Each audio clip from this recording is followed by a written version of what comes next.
어머니, 코코한테 뭐 하시는 거예요? 왜 강아지를 그렇게 다루세요? 물건을 몰고 나가려고 해서 말리려던 거야. 위험한 물건이라 그냥 둘 수 없었잖니. 강아지가 뭘 물든 어머니가 그렇게 급하게 하시면 코코가 얼마나 놀랄지 생각해 보셨어요? 놀라게 하려던 게 아니야. 코코가 다치면 어쩌려고 그랬겠니? 엄마, 그건 저희가 알아서 할게요. 엄마가 자꾸 나서시면 스트레스를 받아요. 어머니, 저희도 키우는 방식이 있어요. 어머니가 이렇게 자꾸 관여하시면 저희도 힘들어요. 관여? 너희는 내가 관여한다고 생각하겠지만 내가 보기에 너희는 강아지에게 너무 예민한 거 아니냐? 이 집에서 사람이 먼저인지 강아지가 먼저인지 모르겠구나. 어머니, 그 말씀이 너무하시네요. 저희는 코코도 가족처럼 생각하는 거예요. 가족이라고? 강아지는 가족처럼 대하면서 나는 그냥 이 집에 끼어 있는 사람이 아닌가 싶구나. 왜 그렇게 말씀하세요? 저희가 엄마를 무시하거나 그런 게 아니잖아요. 어머니, 그렇게 말씀하시면 저희도 억울해요. 그냥 코코 키우는 건 저희가 알아서 한다고 몇 번이나 말씀드렸잖아요. 그래, 네가 알아서 해라. 내가 코코 건드리지 않을 테니 너희도 나한테 잔소리 좀 그만해라. 엄마, 이런 식으로 대화하면 더 힘들어져요. 저희도 노력하고 있으니까 엄마도 조금만 이해해 주세요. 노력? 노력은 나도 하고 있다. 그런데 너희는 나의 노력은 보지도 않고 강아지 하나만 챙기잖아. 어머니, 저희는 어머니도 중요하게 생각하고 있어요. 그런데 이런 갈등이 생기니까 저희도 힘들어요. 그래, 나도 힘들다. 다들 힘든데 누구 하나 내 마음을 들어주는 사람은 없구나. 이게 내 잘못인가 보다. 강아지 놀라는 걸 싫어하면서 어머니 마음이 다치는 걸 생각 안 하는 것처럼 보이는 아들과 며느리인데요. 강아지보다 못한 취급을 받고 계시는 듯 보이는 사연자는 어떤 사연이 있을까요? 안녕하세요. 부산에 사는 72살 이미자입니다. 저는 젊었을 때부터 바느질로 살아왔습니다. 작은 양장점에서 일하며 손끝으로 옷을 만들어 가정을 이루고 자식들을 키워냈습니다. 바늘 한 땀 한 땀에 제 마음을 담았고 사람들이 옷을 입고 웃는 모습을 보며 행복을 느꼈습니다. 지금은 아들과 며느리 그리고 손자와 함께 살고 있지만 제 마음 한구석은 늘 차갑고 텅 빈 듯한 기분이 듭니다. 가끔은 이 집에서 제자리가 없는 것처럼 느껴지곤 합니다. 아침에 눈을 뜨면 오늘 하루도 가족과의 거리감 속에서 살아가야 한다는 생각에 마음이 무겁습니다. 요즘 며느리는 집안일보다는 반려견과 보내는 시간이 훨씬 많습니다. 강아지에게 애정을 쏟으며 웃는 모습을 보면 제가 그 강아지보다 못한 사람이 된 것 같은 마음이 듭니다. 하루는 혼잣말처럼 중얼댔습니다. 나도 저 강아지처럼 사랑받을 수 있을까? 그런데 그 말을 아무도 듣지 못한 것 같았습니다. 아니 어쩌면 들었지만 관심이 없었을지도 모르겠죠. 손자가 학교에 갔다가 돌아와도 제 옆에 오래 있지 않습니다. 이 집에서 제가 더는 필요하지 않다고 느껴질 때마다 가슴이 시리게 아프곤 합니다.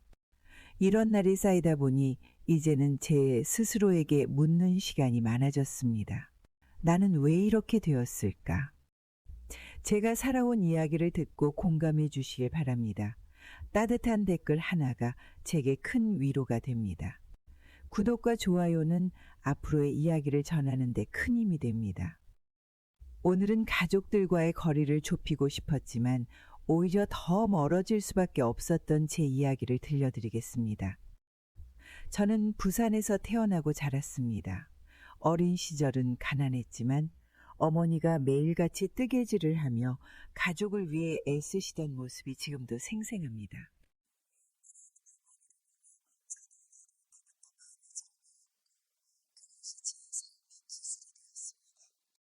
스무 살 무렵에는 한 재봉공장에서 일을 시작했고 몇 년 뒤 작은 양장점을 열 수 있었습니다.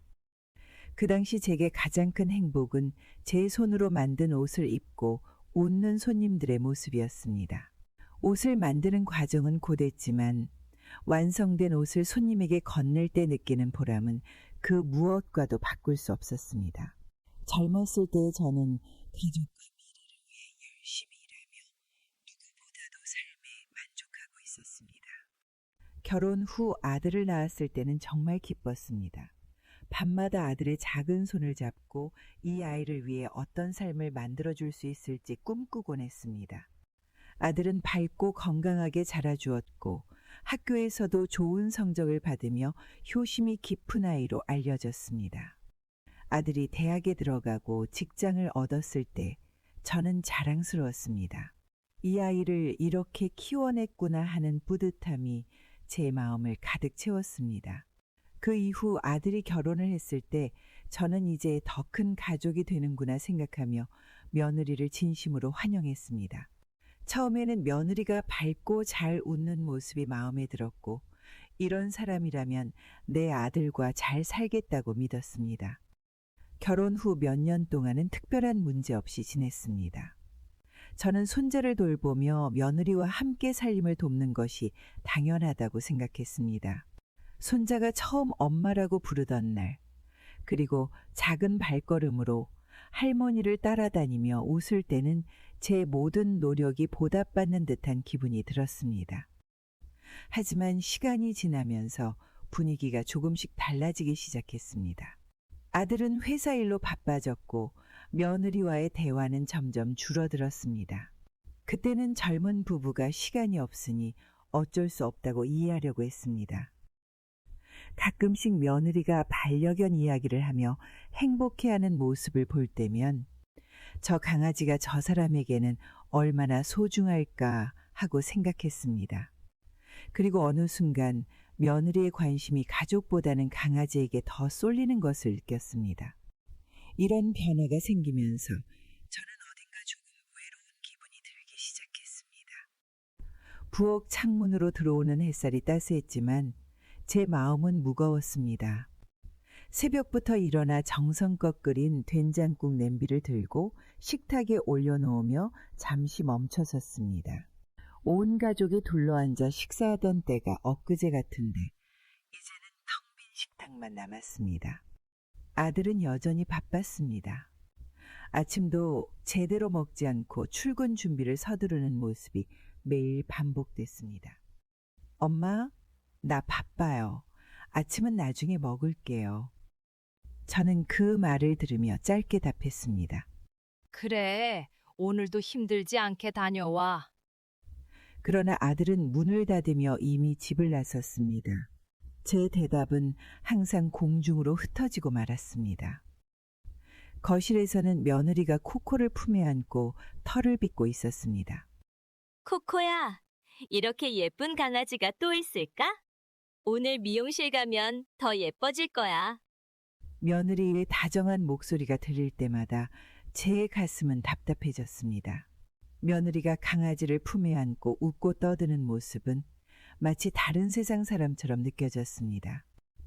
그런 며느리가 자신에게 정다운 말 한마디 건네는 날은 손에 꼽을 정도였습니다. 저는 조용히 방으로 들어갔습니다. 방 안에는 오래전 사진들이 놓여 있었습니다. 어린 재우와 함께 찍은 사진을 바라보며 미자는 미소를 지었지만 동시에 한숨이 나왔습니다. 그때는 항상 엄마 옆에 붙어 있던 아인데. 손으로 사진을 쓰다듬으며 과거의 기억을 되새겼습니다. 재우가 처음 학교에 갔을 때의 모습, 대학에 합격했다고 기뻐하던 순간들이 주마등처럼 스쳐 지나갔습니다. 점심시간 무렵 손자가 방으로 들어왔습니다. 할머니 점심 드셨어요? 아니, 아직 안 먹었단다. 너는 뭐 먹고 싶니? 아빠가 햄버거 사온대요. 엄마가 피곤하다고 해서 밖에 안 나간대요. 아이의 해맑은 목소리를 들으며 저는 웃어 보였지만 한편으로는 다시 한번 느꼈습니다. 이 집에서 저의 자리가 점점 더 없어지고 있다는 것을요. 엄마, 저희 오늘 늦게 들어올 것 같아요. 잘 쉬세요. 그래, 조심히 다녀와. 저는 아들과 며느리가 코코를 데리고 나가는 뒷모습을 바라보았습니다. 그리고 적막해진 집안에 앉아 식탁 위에 차가워진 국을 바라봤습니다. 제 마음속에는 점점 더 쓸쓸함이 자리 잡았습니다. 면유로 거실 테이블 위에는 노트북과 스마트폰, 그리고 메모지가 펼쳐져 있었습니다. 며느리는 코코를 무릎에 앉히고 한 손으로 스마트폰 화면을 넘기며 사료 리뷰를 꼼꼼히 읽고 있었습니다. 여보, 이거 봐요. 이 사료는 천연 재료로 만들었대요. 피부에도 좋고 알레르기 걱정도 없대요. 근데 좀 비싸지 않아? 건강 생각하면 그 정도는 써야죠. 지난번 사료 먹이고 탈난 거 기억나죠? 그때 얼마나 힘들어했는지. 아들은 고개를 끄덕이며 다시 노트북으로 시선을 돌렸습니다. 며느리는 노트북 화면을 보며 다른 브랜드와도 꼼꼼히 비교하기 시작했습니다. 이건 어때요? 소화가 잘 되는 성분도 포함돼 있고 사료 알갱이도 작아서 먹기 편할 것 같아요. 좋은 것 같네. 리뷰도 좋아 보이고. 그럼 이걸로 주문할게요. 지금 사면 할인도 된대요. 서둘러 결제를 완료했습니다. 저는 부엌에서 설거지를 하며 그 대화를 들었습니다. 식탁 위에는 제가 차려둔 음식이 아직 그대로 있었지만 누구도 관심을 보이지 않았습니다. 그날 오후 며느리는 코코를 위한 추가 용품 검색을 시작했습니다. 노트북과 스마트폰 두 기기를 번갈아 보며 코코의 간식과 미용용품을 고르는 모습이 매우 진지했습니다. 엄마가 너를 위해 새 간식을 살 거야. 이건 피부에 좋은 성분도 들어있다는데. 너 털이 더 부드러워질 것 같아. 코코는 며느리 품에서 작은 소리로 짖으며 반응했습니다. 며느리는 웃으며 코코의 턱을 쓰다듬었습니다. 저는 거실 소파에 앉아 그 광경을 바라보았습니다. 가족들이 대화를 나누고 웃는 시간이었지만 모든 관심은 코코에게만 집중되어 있었습니다. 저는 묵묵히 그 모습을 바라볼 수밖에 없었습니다. 며느리는 주문이 끝난 뒤에도 코코의 털을 정성스럽게 빗겨주고 신상 옷을 입혔습니다. 이 옷 어때? 너무 예쁘다. 내일 미용실 갈 때도 입고 가자. 근데 이 옷은 좀 작지 않아? 불편해할 것 같은데. 아니에요. 이게 딱 맞아야 예쁘고 사진도 잘 나와요. 며느리는 코코에게 옷을 다시 매만지며 기쁜 표정을 지었습니다. 저녁이 되자 며느리는 쇼핑몰에서 코코의 간식을 추가로 주문했습니다. 아들은 미소를 지으며 며느리가 주문을 마치는 것을 도왔습니다. 저는 다시 한번 느꼈습니다. 모든 대화의 중심이 코코라는 사실을요. 며느리는 저녁 식사 후에도 강아지의 생활용품을 정리했습니다. 새로운 장난감을 선반에 올리고 코코의 이름이 새겨진 그릇을 닦으며 만족스러운 표정을 지었습니다. 너는 정말 행복해야 해. 엄마랑 아빠가 이렇게 많이 신경 쓰잖아. 저는 그 말에 잠시 시선을 돌렸습니다. 며느리와 아들이 보여주는 애정과 정성이 한편으로는 대단해 보이면서도 저 자신이 너무 초라하게 느껴졌습니다. 그렇게 시간 흐르고 며칠 후 저녁 무렵 부엌에서 설거지를 하고 있었습니다. 식탁 위에 남은 음식들을 정리하며 아까부터 들려오는 거실의 대화 소리를 듣고 있었습니다. 며느리가 스마트폰을 들고 아들에게 뭔가를 보여주고 있었습니다. 여보, 여기 새로 생긴 레스토랑 어때요? 분위기도 좋고 음식도 맛있어 보이는데. 괜찮네. 승호도 좋아할 것 같고. 메뉴도 다양해서 다 같이 먹기 좋겠다. 저는 그 말을 들으며 살짝 기대가 됐습니다. 어쩌면 이번엔 나도 함께 갈 수 있을지도 모른다는 희망이 스쳤습니다. 하지만 그 대화는 끝내 저를 향하지 않았습니다. 몇 분 후 며느리가 부엌으로 들어왔습니다. 어머니, 저희 오늘 저녁에 외식 좀 다녀오려고요. 코코는 데리고 가기 힘들어서 집에 두고 갈 건데 코코 좀 부탁드려도 될까요? 그 말을 들으며 저는 잠시 멈칫했습니다. 저도 모르게 머릿속이 복잡해졌습니다. 며느리의 부탁에 바로 대답하지 못하고 젖은 손을 닦으며 잠시 머뭇거렸습니다. 그래, 걱정 말고 다녀와. 짧게 대답했지만 목소리가 자꾸 떨렸습니다. 부엌문을 나서던 며느리가 다시 돌아와 코코의 간식을 준비하며 말을 덧붙였습니다. 어머니도 저녁 맛있게 드시고 쉬세요.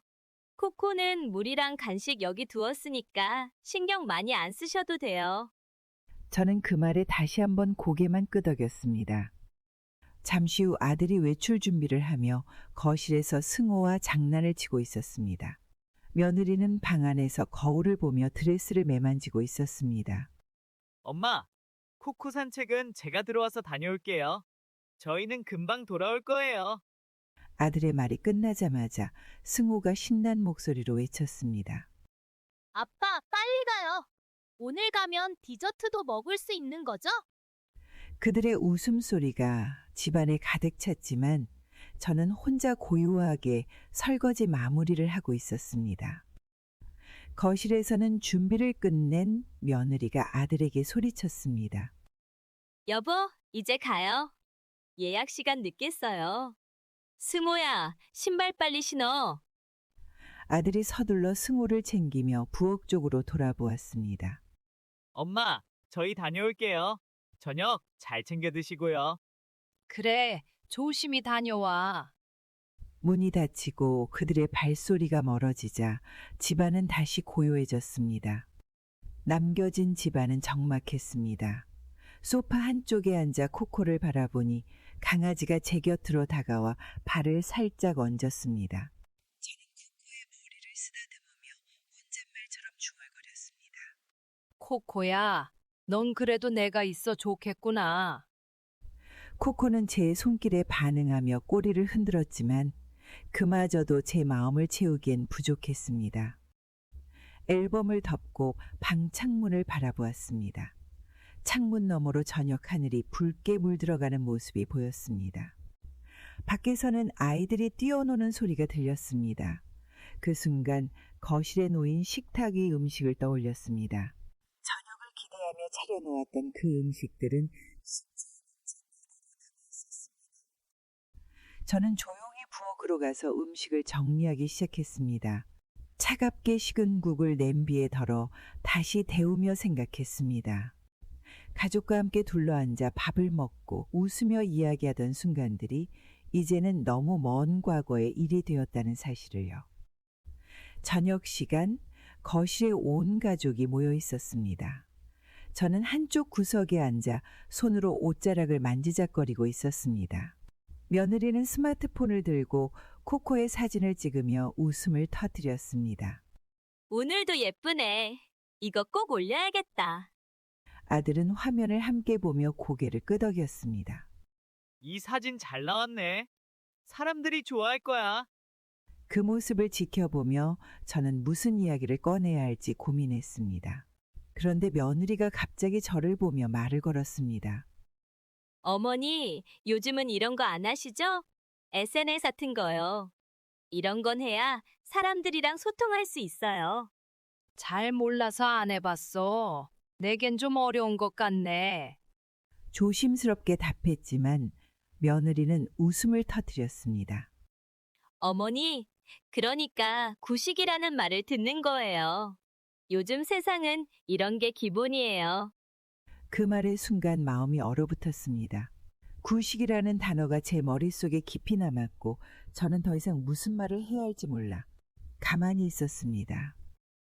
며칠 후 며느리가 새로 고른 커튼을 걸어두며 또다시 저를 놀리는 일이 있었습니다.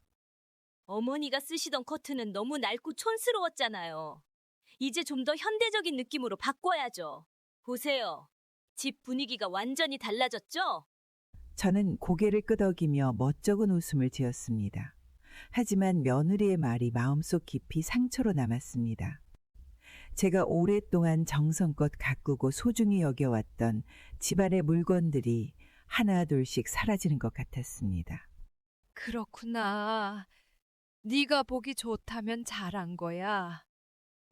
제 목소리는 힘이 없었지만 며느리는 그런 제 표정을 신경 쓰지 않는 듯 했습니다. 그날 저녁, 며느리와 아들은 스마트폰을 보며 대화를 이어갔습니다. 요즘 사람들은 이렇게 꾸미고 살잖아요. 어머니도 조금 바꿔보시면 어때요? 괜찮네. 집도 더 세련돼질 것 같아. 저는 그들의 대화를 들으며 방으로 들어갔습니다. 방 안에 앉아 오래된 재봉틀을 바라보았습니다. 제가 젊은 시절 가족을 위해 옷을 만들던 그 재봉틀은 여전히 한쪽 구석에 자리 잡고 있었습니다. 이걸로 아이들 겨울옷을 다 만들어줬는데 그때는 다들 고마워했었는데. 혼자 중얼거리며 오래된 기억 속에 잠겼습니다.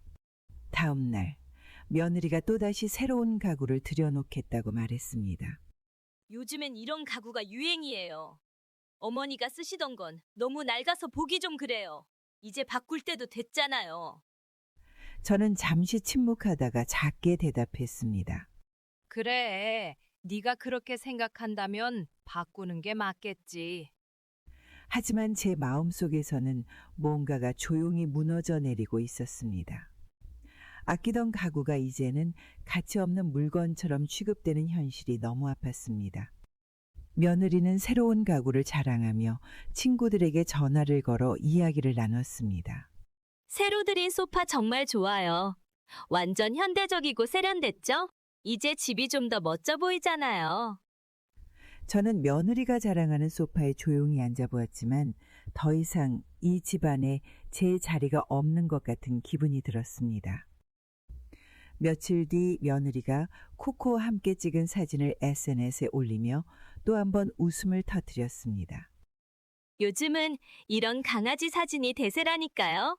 코코가 인기 스타 될 것 같아요. 아들은 며느리의 말에 웃으며 고개를 끄덕였고 저는 그들의 대화 속에 끼어들지 못한 채 조용히 부엌으로 향했습니다. 부엌 창가에서 멀리 하늘을 바라보며 저는 혼잣말처럼 중얼거렸습니다. 나는 이제 정말로 이 집에서 구식이 되었구나. 점심시간이 지나갈 무렵 며느리가 새로운 강아지 용품이 배달됐다고 소리쳤습니다. 엄마가 새 장난감 샀어. 너 이거 좋아할 거야. 이따가 놀아보자. 코코는 꼬리를 흔들며 며느리를 따라다녔습니다.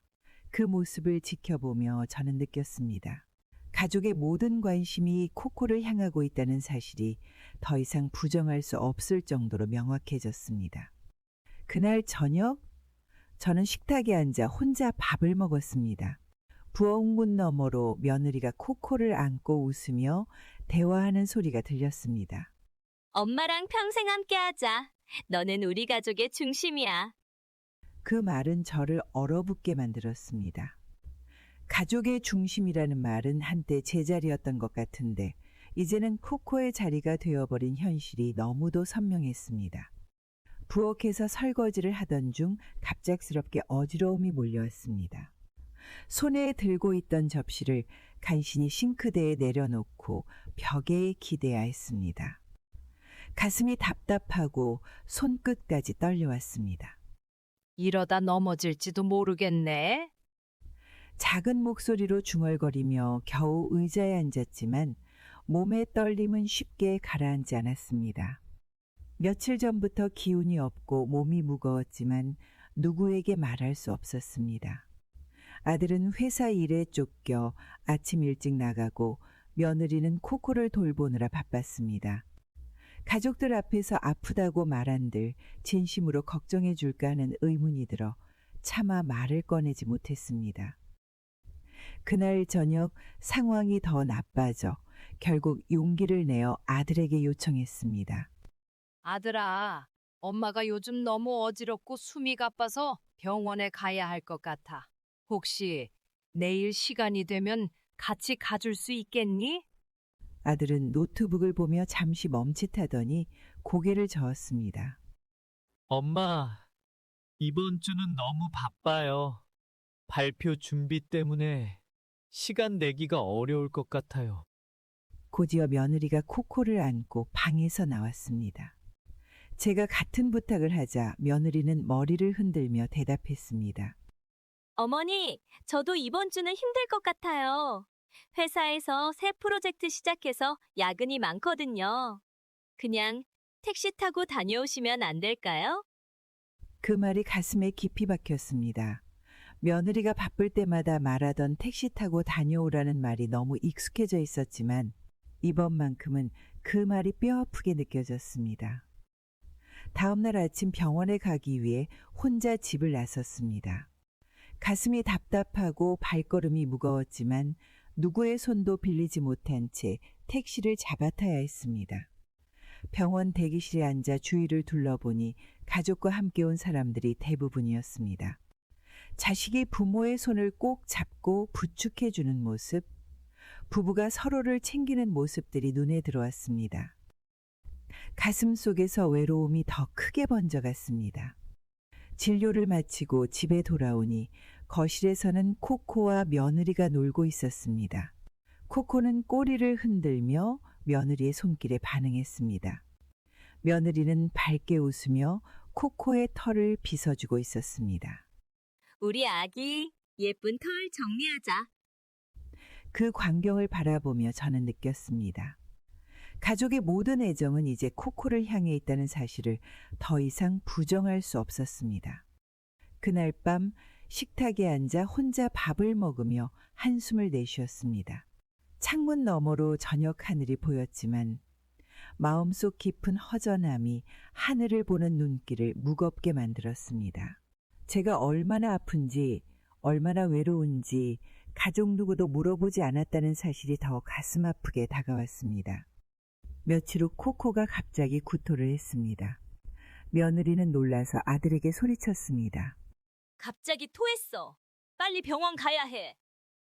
아들은 서둘러 차키를 집으며 말했습니다. 병원에 데려가자. 주사 맞고 괜찮아질 거야. 그들은 코코를 품에 안고 서둘러 집을 나섰습니다. 며느리는 어르고 달래며 걱정스러운 표정을 숨기지 못했습니다. 그들의 뒷모습을 보며 저는 손끝이 떨렸습니다. 병원을 가야 했던 제 모습과 비교되었기 때문이었습니다. 저는 혼자 택시를 타고 다녀왔지만 코코를 위해서는 온 가족이 한마음으로 움직였습니다. 그 차이는 제 마음을 더욱 공허하게 만들었습니다. 아침 일찍 시장에 나가려고 부엌 서랍을 열었습니다. 안쪽에 있는 작은 봉투를 꺼내 손에 쥐었지만 가벼운 무게가 한눈에 느껴졌습니다.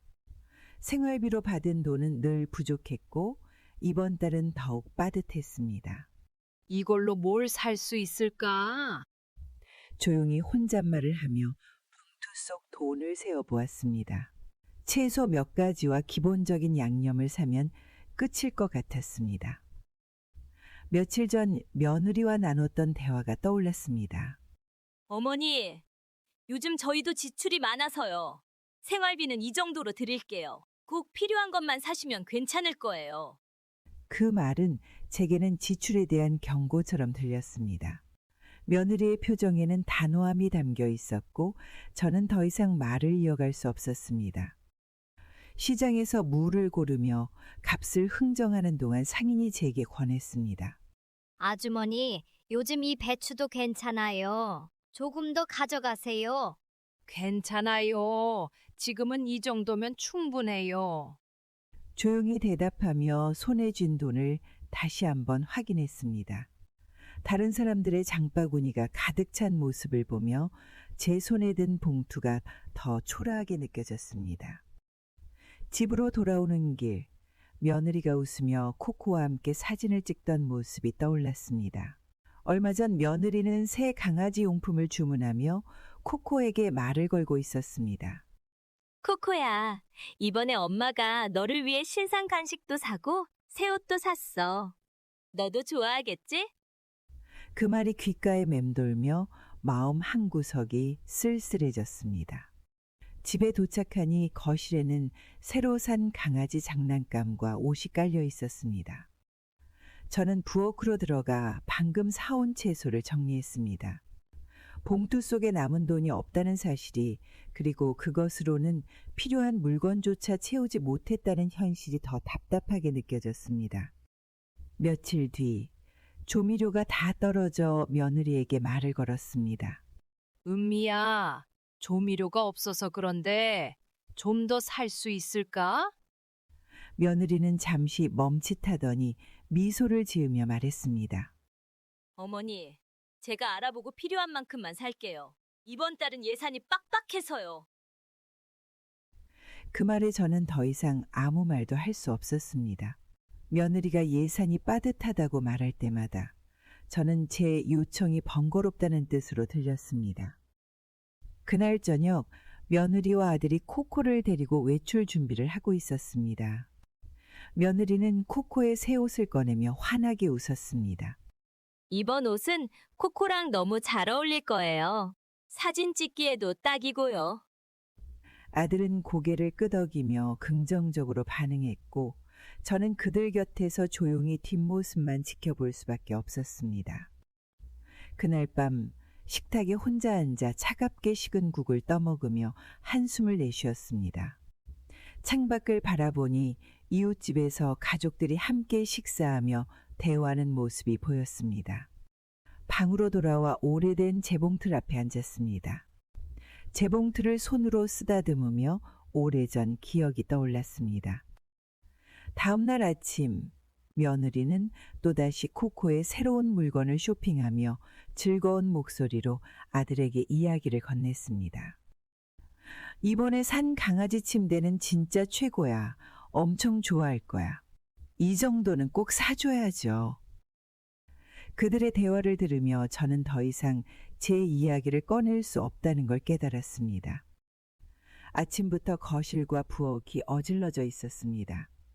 어젯밤 사용한 그릇은 싱크대에 그대로 쌓여 있었고 코코가 놀던 장난감과 간식 부스러기가 바닥에 여기저기 흩어져 있었습니다. 그런 모습을 보고 있자니 그냥 지나칠 수가 없었습니다. 저는 물통과 걸레를 들고 거실로 나왔습니다. 바닥을 닦으면서 속으로 생각했습니다. 집안일이라도 조금 덜어야 아이들도 편하지 않을까? 몸이 자연스럽게 먼저 움직였습니다. 어릴 때부터 익숙했던 습관처럼 손이 먼저 나가곤 했습니다. 그런데 바닥을 반쯤 닦아낼 무렵 방에서 며느리가 나왔습니다. 어머니, 지금 뭐 하시는 거예요? 놀란 표정으로 저를 바라보는 며느리의 목소리에는 짜증이 묻어 있었습니다. 저는 잠시 멈칫하며 대답했습니다.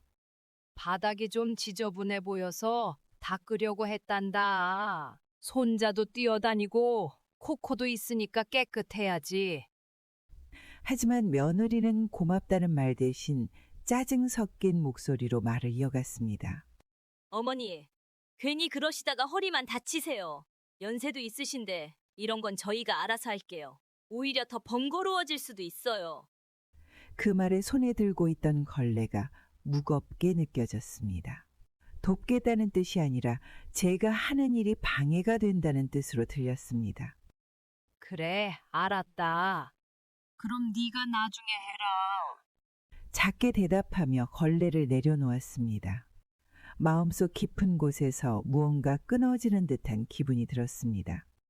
걸레와 물통을 정리하면서 고개를 들어보니 며느리는 이미 거실 한쪽에서 코코를 안고 장난을 치고 있었습니다. 제가 닦으려던 바닥은 여전히 어질러져 있었고 그 모습을 보니 그냥 끝까지 내가 할 거리라는 생각이 들었습니다. 하지만 더 이상 나설 수는 없었습니다. 방으로 들어와 문을 닫고 의자에 앉았습니다. 거실에서 며느리와 코코가 웃으며 떠드는 소리가 들려왔지만 그 소리는 마치 멀리서 들리는 것처럼 희미하게 느껴졌습니다. 젊었을 땐 이렇게 가만히 있지 않았는데 조용히 중얼거리며 한숨을 내쉬었습니다. 그날 밤 거실에서 웃고 떠드는 가족들의 소리를 들으면서도 저는 방 안에서 이불을 덮고 조용히 누워 있었습니다. 그들의 웃음소리가 점점 더 멀게 느껴졌습니다. 며칠 후 거실에서 며느리가 코코를 무릎에 앉히고 털을 빗고 있는 모습을 보았습니다. 며느리는 작은 빗으로 코코의 털을 정리하며 집중하고 있었습니다. 코코는 얌전히 앉아 며느리의 손길에 반응하며 꼬리를 살짝 흔들고 있었습니다. 그 모습을 보고 있으니 저도 도움이 되고 싶다는 마음이 들었습니다. 작은 일이지만 함께하면 더 나아지지 않을까 싶어 조심스럽게 다가갔습니다. 저는 며느리에게 말을 건넸습니다. 털 빗는 거 내가 도와줄까? 강아지 털 빗는 건 어렵지 않은 것 같던데. 같이 하면 금방 끝날 것 같아서. 제 말을 들은 며느리는 잠시 저를 바라보더니 고개를 살짝 기울이며 웃음을 지어 보였습니다. 그러나 그 미소에는 분명히 거절의 뜻이 담겨 있는 것 같았습니다. 며느리는 빗질을 멈추고 손을 흔들며 말했습니다. 어머니, 코코털은 이렇게 섬세하게 빗어야 해서 아무나 하면 안 돼요. 요즘 강아지 관리도 트렌드에 맞춰 해야 하거든요. 그 말을 듣는 순간 저는 멈춰 섰습니다. 아무나라는 단어가 머릿속에 울리는 것 같았습니다. 제가 도움을 주고 싶다는 마음은 그저 쓸데없는 것으로 여겨지는 것처럼 느껴졌습니다. 도울 기회를 얻기는커녕 제가 이 가족에서 얼마나 쓸모없는 사람이 되었는지 깨닫게 되는 순간이었습니다. 저는 작게 웃으며 말했습니다. 알겠어요. 며느리가 하세요. 저는 잘 모르니까요. 그렇게 대답하며 조용히 뒤돌아 방으로 들어왔습니다. 방 안에 들어와 문을 닫고 의자에 앉으니 몸이 한없이 무겁게 느껴졌습니다. 저녁 준비 시간이 다가오자 저는 부엌으로 갔습니다. 냉장고를 열고 재료들을 하나씩 꺼내면서 머릿속으로 메뉴를 떠올렸습니다. 냉동실에서 두부와 냉장고 안쪽에 있던 남은 채소를 꺼내 도마 위에 올렸습니다. 그리고 냄비를 꺼내 육수를 준비하며 혼잣말로 중얼거렸습니다. 이걸로 전을 부치고 찌개 하나 끓이면 다들 좋아하겠지. 손자도 잘 먹을 거야. 요리를 시작하기 전부터 마음이 설레었습니다. 어릴 때부터 요리를 좋아했던 저는 가족이 제 음식을 맛있게 먹는 모습을 볼 때마다 뿌듯함을 느꼈습니다. 오늘도 오랜만에 직접 만든 음식을 준비해 가족들에게 대접하고 싶었습니다. 도마 위에서 재료를 썰고 있던 중 며느리가 부엌으로 들어왔습니다. 며느리는 냄비에 재료를 넣으려던 저를 보며 다가왔습니다. 그러더니 냄비 속을 슬쩍 들여다보며 고개를 갸우뚱하더니 말을 꺼냈습니다. 어머니, 이런 음식은 요즘 잘 안 먹어요. 너무 기름지고 옛날스럽잖아요. 요즘은 가볍고 심플한 게 대세예요. 그 말은 제 손을 멈추게 했습니다. 오랜만에 정성껏 준비하려던 음식이 한순간에 필요 없는 것으로 치부된 기분이 들었습니다. 가족을 위해 내가 할 수 있는 일이 이렇게 무가치한 것처럼 여겨지다니 그 말이 가슴속 깊이 파고들었습니다. 저는 냄비를 내려놓으며 조용히 대답했습니다. 그냥 내가 좋아할 것 같아서 해보려고 했어. 하지만 며느리는 냄비를 힐끔 보더니 고개를 저으며 말을 이었습니다. 어머니, 이런 건 요즘 애들도 안 좋아해요. 제가 알아서 할게요. 어머니는 좀 쉬세요. 그 말이 제 마음속에 무거운 돌처럼 내려앉았습니다. 내가 좋아하는 요리, 내가 해보고 싶었던 음식들이 며느리의 말 한마디로 아무것도 아닌 일이 되어버렸습니다. 부엌에 서 있는 제 존재마저 불필요한 것처럼 느껴졌습니다. 저는 며느리에게 작은 미소를 지어 보이며 대답했습니다. 그래, 네가 알아서 해. 냄비와 도마를 치우며 뒤돌아 방으로 들어왔습니다. 방문을 닫고 의자에 앉으니 몸이 무겁게 가라앉는 듯한 기분이 들었습니다. 부엌에서 들려오는 며느리의 분주한 소리가 제 마음을 더 초라하게 만들었습니다. 거실에서 들려오는 며느리의 목소리가 귀에 들어왔습니다. 오늘은 가볍게 샐러드랑 구운 채소로 저녁 준비하려고요. 요즘은 이런 음식이 인기가 많잖아요. 코코도 곁에 두고 먹으면 더 좋을 것 같아요. 그 소리를 들으면서 손끝이 떨렸습니다. 1시간 넘게 생각하고 준비했던 제 요리가 단 한 번도 맛보지 못한 채 부정된 현실이 더 아프게 다가왔습니다. 가족을 위해 노력하고 싶었던 제 진심은 그저 구식이라는 말로 무시당하고 저는 이 가족에게 필요 없는 존재가 된 것 같은 기분이 들었습니다. 책상 위에는 오래된 요리책이 놓여 있었습니다. 책을 펼치자 젊은 시절 가족들을 위해 요리를 연구하며 행복해했던 순간들이 떠올랐습니다. 가족들이 둘러앉아 제가 만든 음식을 맛있게 먹으며 웃고 떠들던 장면들이 스쳤습니다. 하지만 이제는 제가 만든 음식이 가족의 취향에 맞지 않는 시대에 뒤떨어진 것이 되어버린 것 같았습니다. 책을 덮고 눈을 감았습니다. 며느리의 요즘은 이런 걸 안 먹는다라는 말이 머릿속에서 떠나지 않았습니다. 한때는 가족의 건강과 행복을 위해 모든 것을 바쳤던 제 노력이 이제는 잊힌 과거가 된 것 같았습니다. 다음날 저녁 며느리는 코코를 무릎에 안고 소파에 앉아 있었고 아들은 노트북을 들여다보며 무언가를 적고 있었습니다. 저는 부엌에서 저녁 식사를 준비하며 식탁에 하나둘씩 반찬을 올렸습니다. 오늘은 가족들이 좋아하는 찌개를 끓였으니 맛있게 먹겠지. 하지만 아무도 부엌으로 오지 않았습니다. 식탁 위에 덮어둔 뚜껑들은 그대로였고 저는 기다리다 못해 거실로 나갔습니다. 식탁을 보지도 않는 가족들을 보니 속이 답답해졌습니다. 순간적으로 짜증이 올라와 며느리에게 차갑게 말을 걸었습니다. 은미야, 저녁 준비했는데 왜 안 먹고 가만히 앉아 있어? 내가 괜히 고생만 한 거야? 며느리는 강아지를 쓰다듬으며 고개를 들었지만 대답 대신 짧은 한숨을 내쉬었습니다.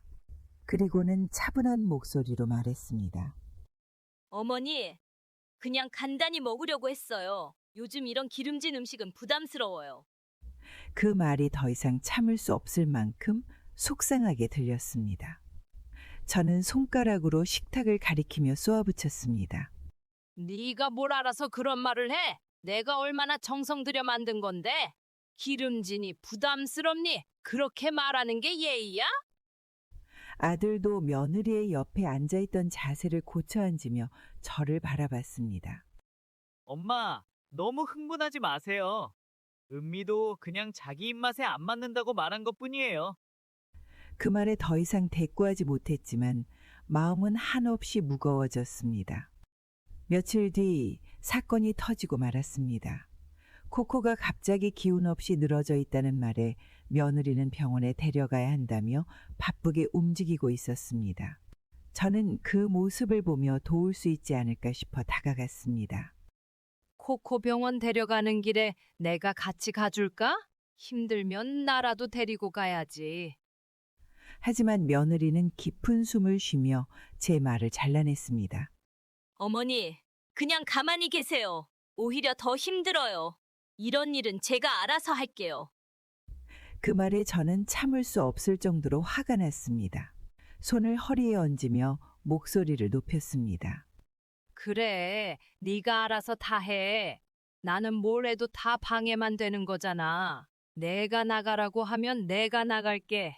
나 없는 게 더 편할 테니까. 며느리는 잠시 말을 잇지 못하고 입술을 깨물었습니다. 그리고는 차분한 목소리로 대답했습니다. 어머니가 그렇게 말씀하신다면 솔직히 저희도 생각해 본 적 있어요. 어머니가 따로 지내시면 서로 더 편하지 않을까요? 그 말은 마지막 남아있던 제 마음의 끈을 완전히 끊어버렸습니다. 제가 이 집에서 가족으로 인정받지 못한다는 사실이 너무 분명했습니다. 방으로 들어와 문을 닫은 뒤 손에 쥔 작은 가방을 내려놓으며 한숨을 내쉬었습니다. 그날 밤 저는 조용히 짐을 쌌습니다. 옷장에서 몇 벌의 옷을 꺼내 작게 접어 가방에 넣고 오래된 책과 사진첩도 함께 담았습니다. 책상 위에는 제가 아끼던 작은 액자가 놓여 있었습니다. 가족들과 웃으며 찍은 사진이 담겨 있었지만 이제는 이 사진 속의 순간들이 너무 멀게 느껴졌습니다. 액자를 손에 들었다가 다시 책상 위에 내려놓았습니다. 이건 여기에 두고 가는 게 맞겠지. 짐을 다 싸고 문 앞에 서니 마음이 텅 빈 것 같았습니다. 가방을 손에 쥔 채 잠시 방 안을 둘러보았습니다. 이곳에서 함께했던 시간들이 스쳐 지나갔지만 동시에 이곳이 더 이상 제 자리가 아니라는 생각이 확고해졌습니다. 문을 열기 직전 거실에서 가족들의 웃음소리가 들려왔습니다.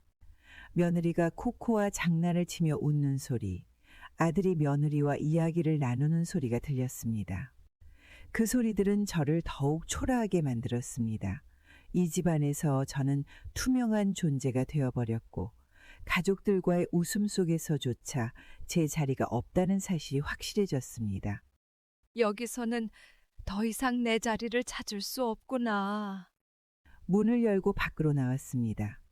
차가운 밤 공기가 얼굴을 스치며 온몸을 감쌌습니다. 가방을 손에 쥔 채로 한참을 서 있었습니다. 어디로 가야 할까라는 생각이 머릿속을 떠나지 않았습니다. 가족들과 함께 살기 전 저는 한때 작은 집에서 혼자 지냈습니다. 그 집은 오래되었지만 제 손길로 꾸며진 소중한 공간이었습니다. 그 집을 떠나올 때는 가족들과 함께 더 행복한 시간을 보낼 수 있을 거라 기대했지만 이제는 그곳이 마지막으로 돌아갈 수 있는 유일한 곳처럼 느껴졌습니다. 거기로 가면 적어도 혼자는 아니겠지. 내 마음이 쉴 곳은 될 거야. 발걸음을 옮기며 그 집으로 돌아갈 결심을 했습니다. 그곳에서 다시 시작할 수 있을까 하는 두려움이 있었지만 이 집에 남아 계속 외면당하는 것보다는 더 나을 것 같았습니다. 머리 위로 고요한 밤하늘이 펼쳐져 있었고 저 멀리 도로가 보였습니다. 저는 가방을 단단히 쥐고 천천히 걸음을 내디뎠습니다. 다음 날 아침 어떻게 살아가야 할지 깊이 고민했습니다. 더 이상 이대로는 안 되겠어. 나도 내 삶을 다시 찾아야지. 이전에 동네 주민들로부터 LH에서 운영하는 임대 아파트 이야기를 들은 기억이 떠올랐습니다. 혼자 사는 사람도 신청할 수 있다는 말을 들었지만 그때는 내가 필요할 거라고는 생각하지 못했습니다. 그러나 이제는 그 이야기가 희미한 희망처럼 느껴졌습니다. 저는 공공임대주택 신청 요건을 확인하기 위해 인터넷을 검색하고 가까운 주민센터를 찾았습니다. 주민센터의 상담 직원이 친절하게 설명을 해주었습니다. 어머니께서는 연령 요건도 맞으시고 현재 혼자 거주하시기 때문에 LH 아파트에 지원하실 수 있어요. 신청서를 작성하시면 심사 후 연락을 드릴 겁니다. 그 말을 듣는 순간 조금이나마 안심이 되었습니다. 저는 안내받은 대로 신청서를 작성하고 필요한 서류들을 준비했습니다. 신청서를 제출하면서 오랜만에 무언가를 위해 움직이고 있다는 느낌이 들었습니다. 이곳에서 새로운 시작을 할 수 있겠지. 힘들겠지만 내 삶을 다시 만들어야 해. 몇 달 후 연락이 왔습니다. LH 아파트 입주가 가능하다는 소식을 듣는 순간 눈물이 고였습니다. 작은 공간이지만 이제는 저만의 집이 생긴다는 사실이 저를 조금씩 위로했습니다. 이사하는 날 작은 짐들을 챙겨 아파트로 향했습니다. 아파트는 낡았지만 깨끗하고 조용한 동네에 자리 잡고 있었습니다. 방에 들어서니 벽에는 오래된 페인트 자국이 남아 있었고 바닥은 약간 찌든 흔적이 보였습니다. 그러나 그 공간은 제게 새로운 출발점처럼 느껴졌습니다. 여기서부터 다시 시작하는 거야. 이제는 나를 위한 삶을 살 거야. 짐을 정리하며 오래된 사진첩과 책을 선반에 올려두었습니다. 그리고 창문을 열어 햇빛이 들어오도록 했습니다. 작은 창문 너머로 보이는 풍경이 제게 새로운 가능성을 열어주는 것만 같았습니다. 저는 주민센터와 상담하며 생활에 필요한 지원도 알아보기 시작했습니다. 근처 복지관에서 제공하는 요리 교실과 취미 활동에도 참여하며 새로운 사람들과 소통하는 시간을 갖기 시작했습니다. 혼자 지내더라도 나답게 살아가는 법을 배우자. 그 작은 아파트에서 저는 다시 삶을 꾸려가기 시작했습니다. 혼자라는 사실이 더 이상 외로움만을 의미하지 않았습니다. 그것은 제 삶을 제가 직접 만들어갈 기회라는 뜻이기도 했습니다.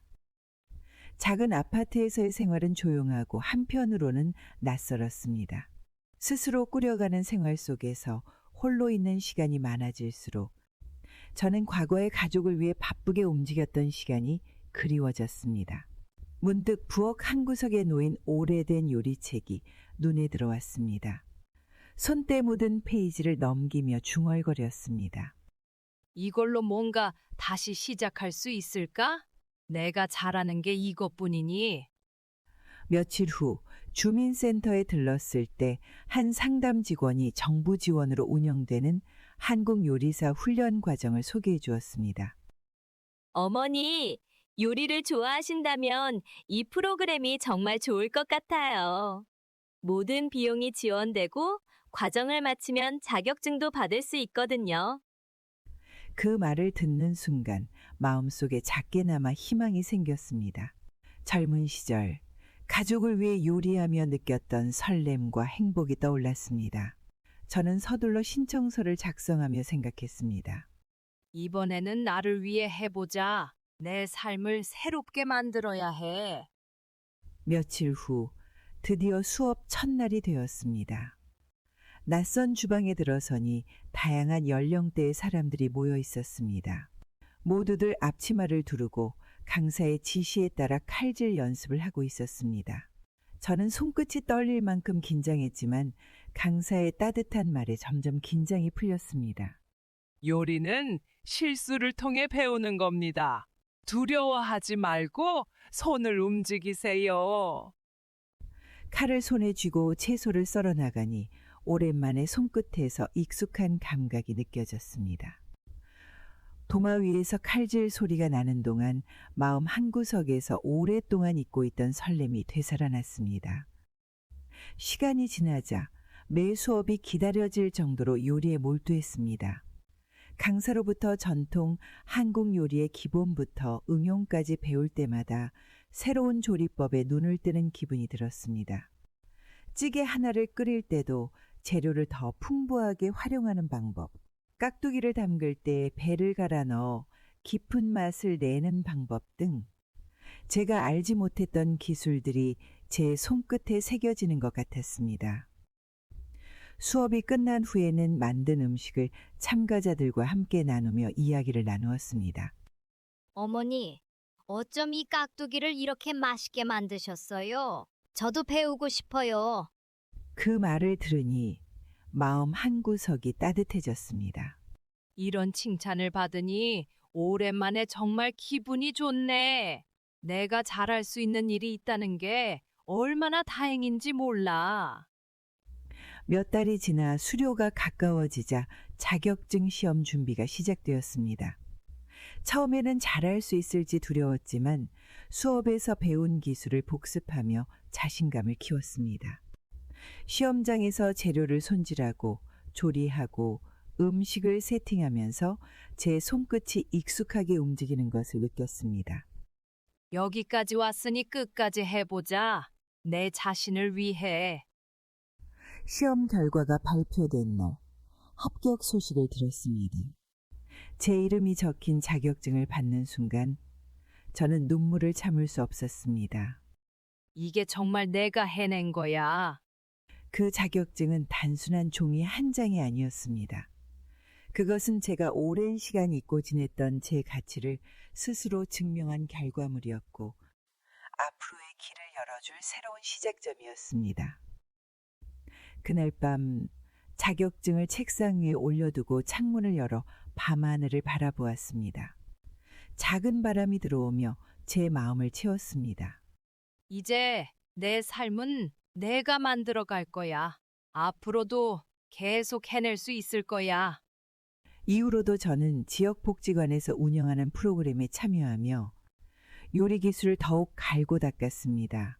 새로운 사람들과 만나고 이야기를 나누며 혼자서도 의미 있는 시간을 보낼 수 있다는 사실을 깨달았습니다.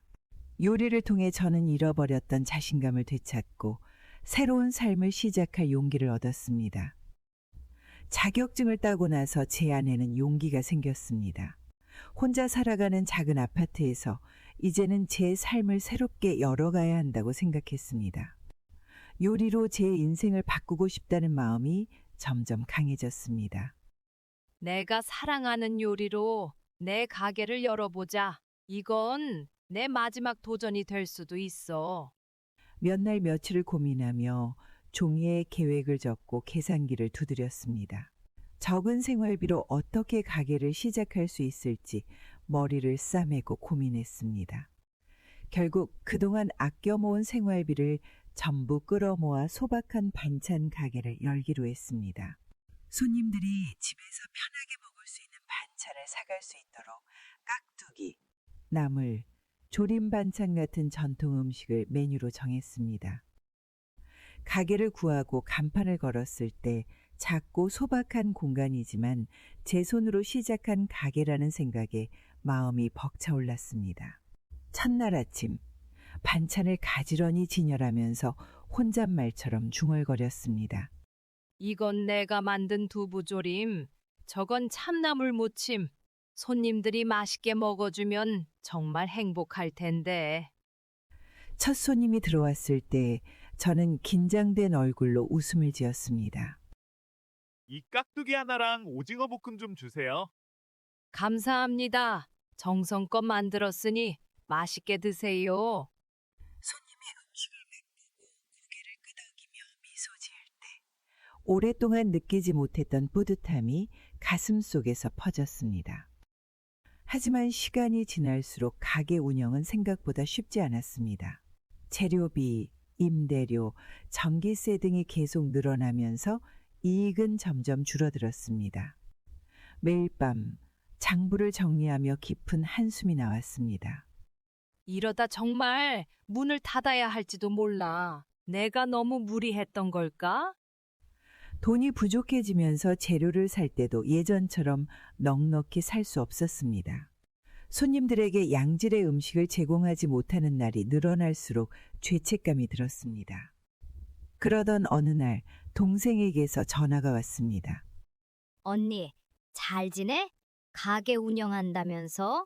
힘들지는 않아? 괜찮아. 그냥 조금 힘들 뿐이야. 동생은 제가 하는 말 너머의 상황을 알아챘는지 조용히 말을 꺼냈습니다. 언니, 혼자서 다 하려니까 힘들지. 내가 조금이라도 도와줄게. 우리 가족이잖아. 그 말을 듣는 순간 참아왔던 눈물이 터져 나왔습니다. 가족에게 의지하지 않겠다고 결심했던 저였지만 동생의 진심 어린 말은 저를 무장해제시켰습니다. 고마워. 네 도움 덕분에 다시 시작할 수 있을 것 같아. 동생의 도움으로 가게는 다시 활기를 찾기 시작했습니다. 부족했던 재료비와 홍보비를 메꿀 수 있었고 새로운 메뉴도 시도할 수 있었습니다.